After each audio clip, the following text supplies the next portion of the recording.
How can schools create a whole school approach to mental health? This to me involves a real strategic approach. When I started doing this back in 2018, I stepped back and I tried to do a full audit of the school environment. So look at everything. I didn't just look at students. I looked at staff. I looked at parents. I looked at governors. I looked at SLT. I looked at carers.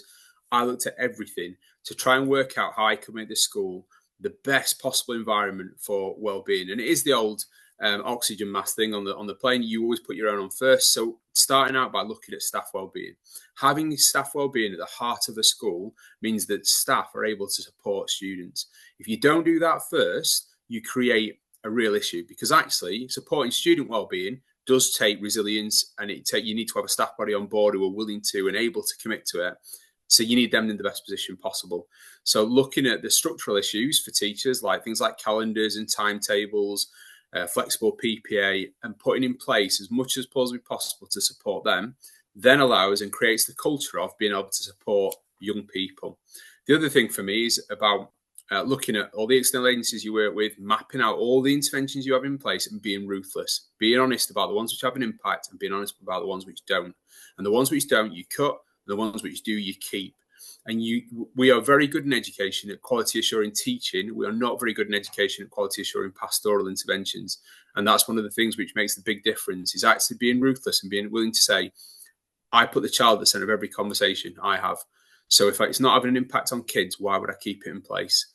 Because I care about kids. We are short on time in education. We are certainly short on money. So you've got to try and be ruthless and create an environment where the best interventions are put in place to support young people. If we do that, we focus on staff, we audit what we've got in place, and we then make sure that we quality assure it, we are always going to put in place a really good system within our school. And the final thing for me is I always view everything which I put in place in 3-year chunks. A year in education is rapid. It just flies by.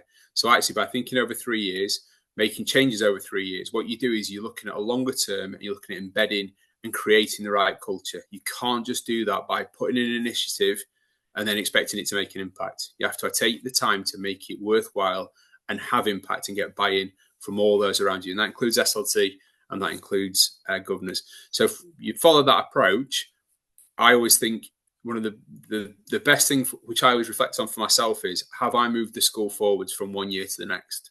And if I have, I can always live with myself because I've made an impact on kids. If I do nothing, I have no impact. If I do something which is kind of tokenistic, I'm going to have a short-term impact, but I'm not going to have a long-term impact. By thinking over 3 years and constantly trying to move things along, I'm hopefully going to have a long-term impact on children's mental health.